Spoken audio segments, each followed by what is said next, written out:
Okay, everyone, it's finally here, the next artist series. I'm going to be doing this one on Billy Corgan, one of my favorite guitar players from the 90s. I remember going to see Lollapalooza, and I believe they were headlining, and it was pretty late. Everybody was tired, and they came out and opened with Soma, I believe. And it was this magical kind of sound happening. We're going to cover that song in a little bit. But I remember how much they captured the audience, and it really brought everybody back to life, and it was really amazing. So also, I'm a huge Darcy fan, so I put up a picture of her right above the heart, symbolically. So, all right, let's get right into it. We have a lot of cool techniques. You're going to notice there aren't a ton of them. It's not like Clapton where there's going to be 37 up to 40 techniques in a video.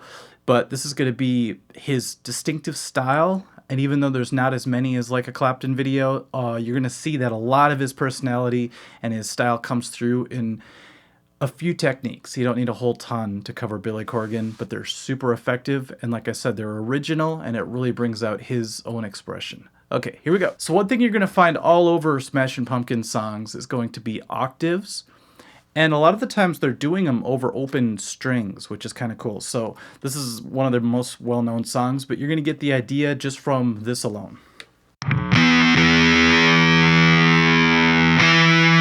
So this is your octave right there. This is just an E octave. Over the top of the E string, you get triple octave happening. So that's that huge wall of fuzz sound that they get. Love it. And then you move around the octave, but you leave the open string open, obviously. Here's what you get.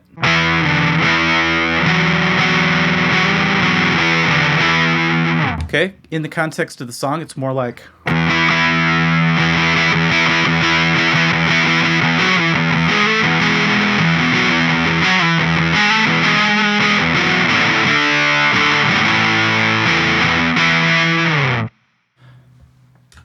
You're also going to hear that in other songs too. I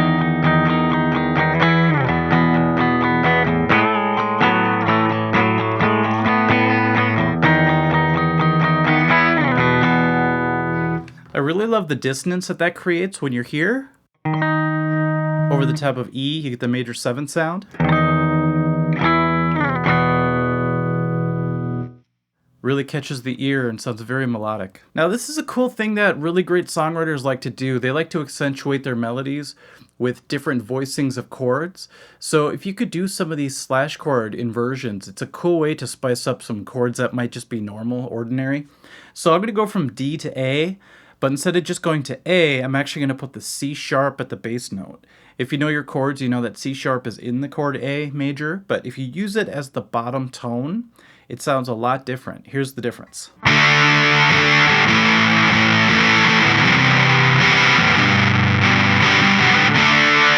Okay, that's with a regular A chord, so I went. This time, though, I'm going to add the C sharp at the bottom.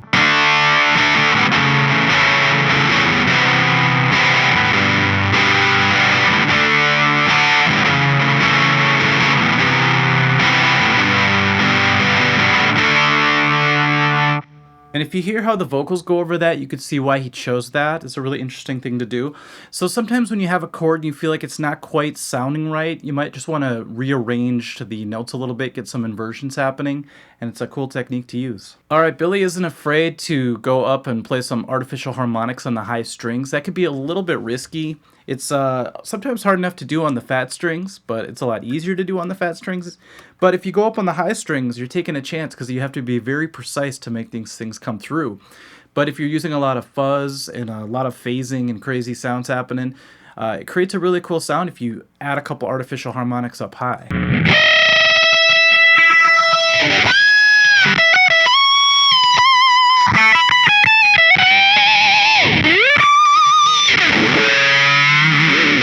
So the notes are already jumping out at you, but as soon as you hit one of those artificial harmonics, it gets crazy. It really stands out, and it's one of those things that adds traction to your solos, which I love to say, sort of catches you by surprise and makes you remember it. If you don't really know how to do your artificial harmonics, we cover that in the main site, theartofguitar.com. I sort of have this weird side knuckle way of doing it that seems to work really well for me, and even on the high strings too. Another great songwriting tool is to add some lead overdubs during the chorus or in any part of the song. But Billy Corgan was talking about this in Guitar World magazine, and he said how a lot of guitar players are more known for the guitar playing over the top of great songs versus just being a shredder. And this is an example of using his lead techniques in with his songwriting to really fill out the sound.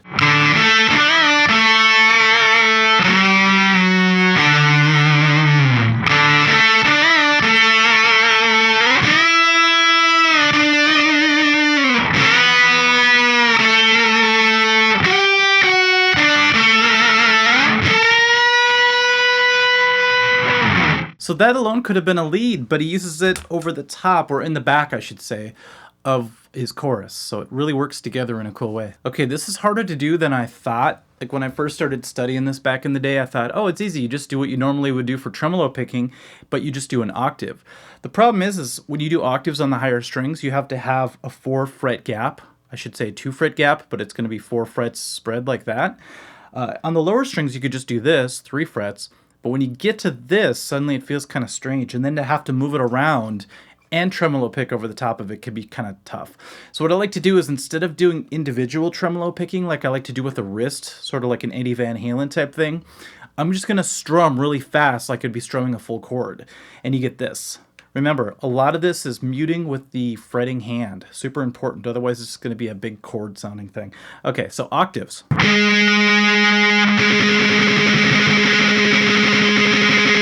So get that started, all right? Really get that motor running and then move it around. So you kind of work your way up to it. Eventually you get so good you can just jump right into it. But let's work our way up.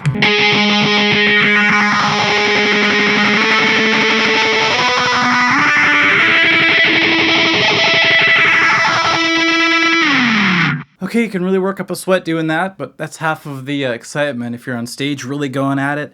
Like sometimes I'd hit these huge crescendos live, and it was pretty intense. A lot of energy that goes into that. Okay, so Billy Corgan has his own unique sound when it comes to soloing. A lot of the times he's using a lot of flanging, phasing, swirling sounds, but he also likes to use octave very effectively. We used a little bit earlier with that overdub technique that we did, but now we're going to do an octave lower. And you want to make sure you have the ability to do both to do Smashing Pumpkins leads, all right? So this is a cool fill as far as a lead fill goes. But what's great about it is because there's all these effects going on, it takes up a lot of space. And one lead guitar can sound huge.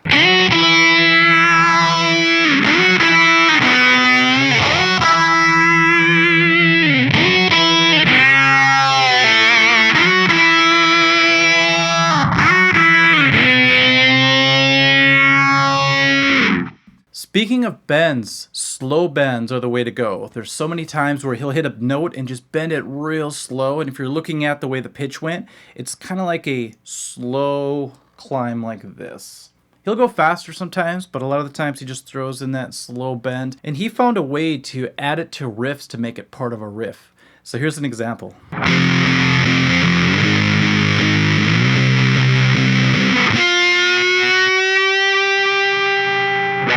Wonder if that would sound better with phase.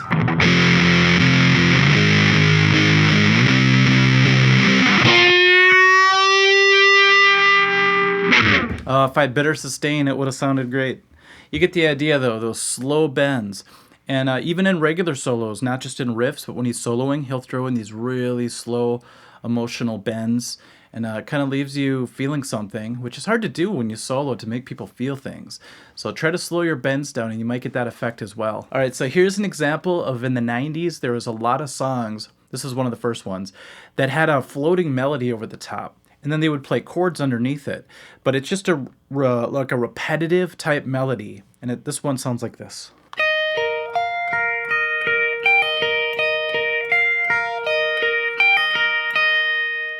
So a lot of bands follow that formula afterwards, and it's really cool because you have this high, catchy thing happening, and underneath you got some chords. So, I mean, they're going...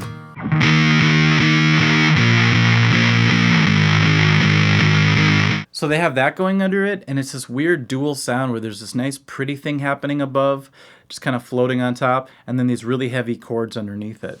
So that's a cool little songwriting, riff writing technique, if you will. Okay, in the song Rocket, he uses pre-bends really effectively. And that's where you bend a note before you even pick it. And he bends it up, picks it, and then drops it down. I used to call this the steel guitar effect, because a lot of the country kind of players do a lot of like... Sounds funny with the octave. But he does it in Rocket in a really cool way with lower notes. So you really have to gauge that bend. You might want to sort of gauge it by going, stopping it, starting there, and then dropping it down.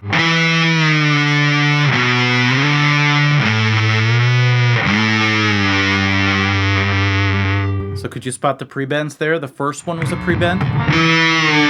The next one was just a slide. The next one was a regular bend. But after that bend, you gotta jump to the 3rd fret, pre-bend and come down. Sounds sort of Black Sabbath-y, doesn't it? Like I mentioned in the intro, when I went and saw them play live, they played this riff, and I think that one of the reasons it sounds so pretty is because it has open strings sort of just dispersed within the riff. And so even though you're playing up high like this, so you got some open strings happening, especially when he lets go and he does this. Isn't it funny? It doesn't sound like it should work because it's just open strings. Some of them are dissonant, but when you put it in context, it sounds great.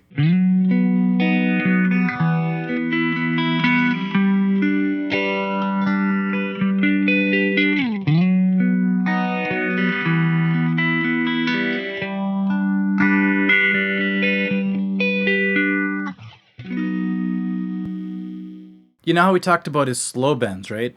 Now we're going to do one where we add a couple techniques from before together to get what I call the CORGAN bend.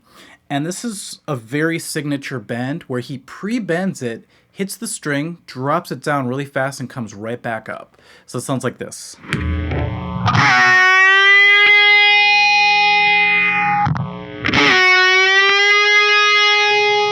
So some people say I don't really hear a big difference between just a regular bend and the CORGAN bend, but if I just did a regular bend, it would sound like this.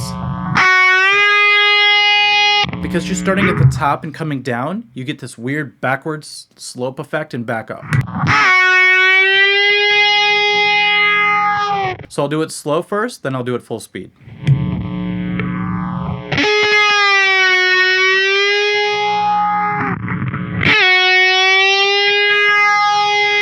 You can do that anywhere you want. Try it all around the G, 3rd string I would say first.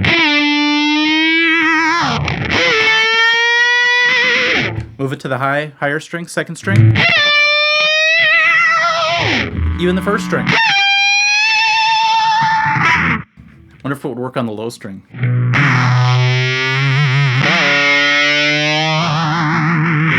Actually, it sounds kind of cool. All right, we all know this song. I remember when they played this song every other time on the radio. It's like every other channel. Disarm, disarm, disarm. What I love about it, though, the chords are pretty straightforward as far as just where to put your fingers. It's kind of got that Wonderwall sort of thing going on. But what you do is you strum it a certain way and you hit 2 16th notes before you kick into it. So you get this nice flamenco type sound like.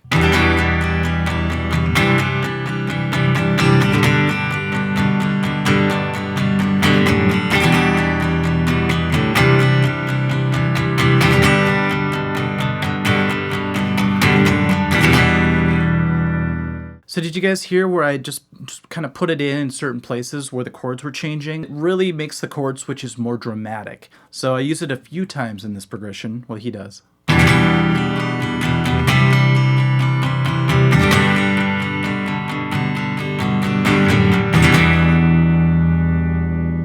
Once again, just adding to the dynamics of the chord changes to really drive the point home. As far as whenever he shreds, he does a lot of Hendrix type bends and pull-offs and hammer-ons, and he loves the pentatonic scale, which all of us do. And so if you really study some of his leads, you'll see that he's using a lot of motifs that we do whenever we're doing pentatonic patterns. So just throw on some fuzz and try some bends, but also just get some pentatonic box shape things happening. So here's one that he likes to do. It's going to be 12, 15, 12, hammer on, pull off, and then drop it down to the 15th fret on the B string. You get this? And of course you could do that on the other sets of strings. You just have to modify it a little bit. I'm used to using my pinky. And then one thing I see him do a lot in a lot of different solos are pentatonic pull-offs in this box shape to sliding. So you'll hear this a lot.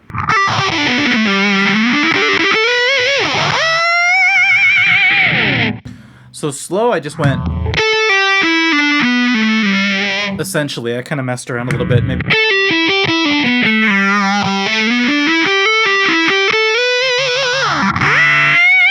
So that's close to what he does in Geek USA. Just some pull-off, cascading pull-offs in the box shape, sliding down, coming back up, and then sliding up. It's a great move when you just want to make some chaotic pentatonic sounds, so give that one a shot.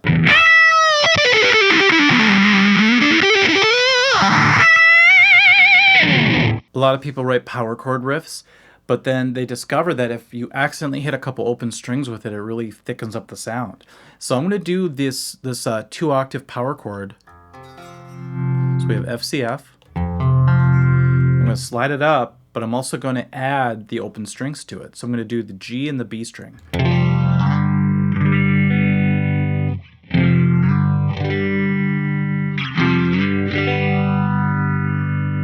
Then I'm going to try it in other places. I'm going to move it up to the 7th fret.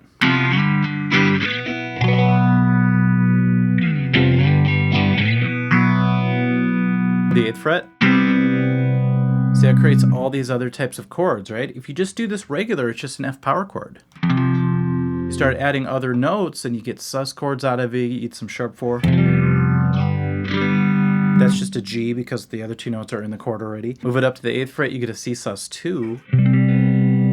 So it's a great way to not have to do complex fingerings to get really interesting sounding chords. So try to add some open strings to your chords, your basic chords, and see what happens.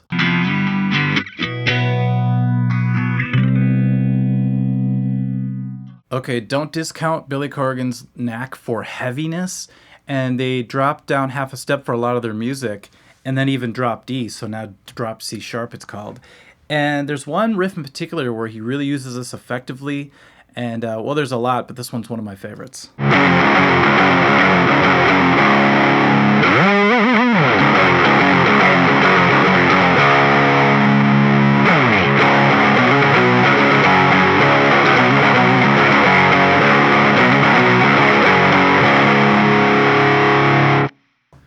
Of course, my favorite part is doing that slide into limbo, just wherever you want to land. Just make sure you're using a lot of vibrato.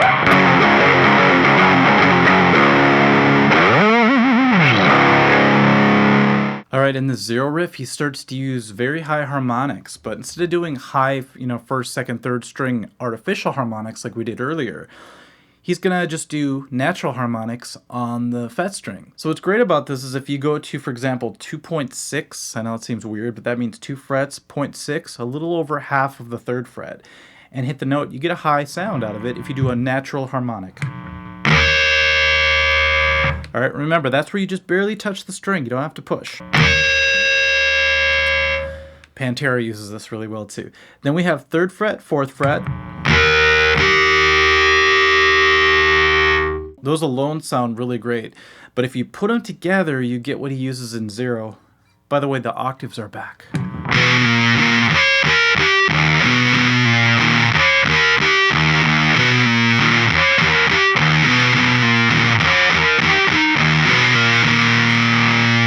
So I always thought he just sort of slid arbitrarily, didn't really care where he landed.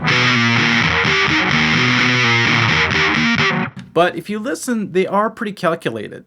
So in the tab book, they actually have it written the same way every time.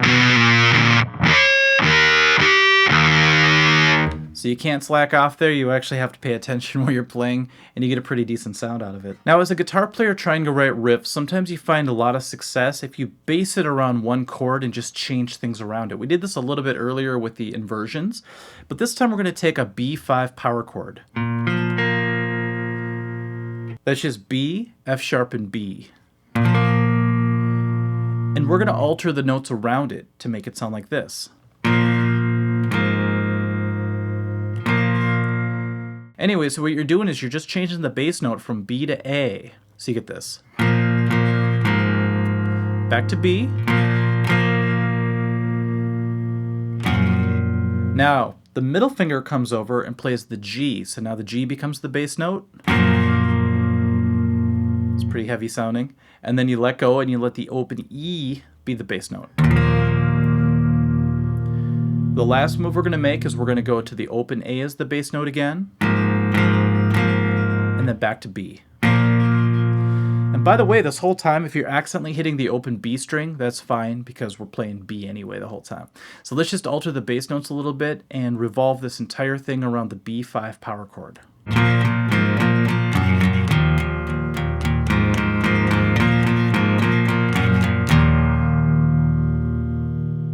Okay, I think I'm going to call the next vibrato explosive vibrato because it sounds very explosive, especially with all his effects. And he has a really good way of shaking notes to really bring them to life. If you didn't do it quite as well as he did, it would sound like this.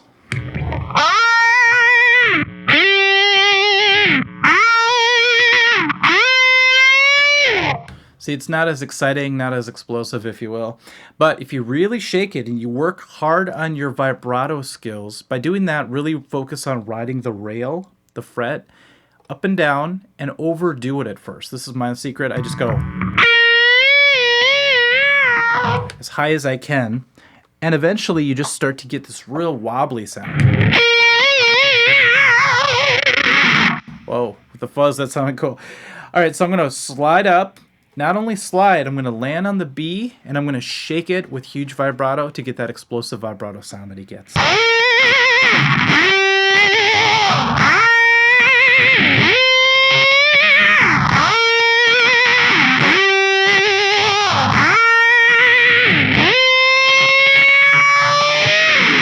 Now, one thing I forgot to mention is sometimes you don't want to start shaking the string right away.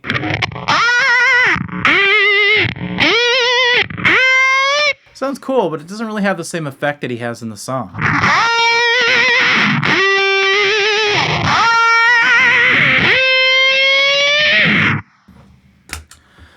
So wait a little bit before you start the vibrato, but it's up to you, obviously, when you solo, when you want to do it. I couldn't believe how heavy some of the riffs were on Melancholy and the Infinite Sadness, and I just couldn't believe it was so metal in certain spots. Especially because metal had sort of fallen off at the time, and it was more like the alternative scene came up, and here's Billy Corgan playing these single note metal riffs that I thought were really cool sounding. So here's one of them, just an example.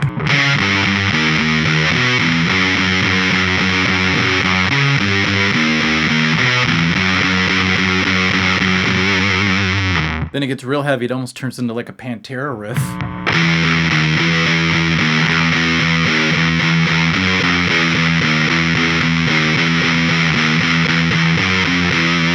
Kind of reminds me of Strength Beyond Strength, I think. Speaking of faster picking like that, also there's another song where he picks like this.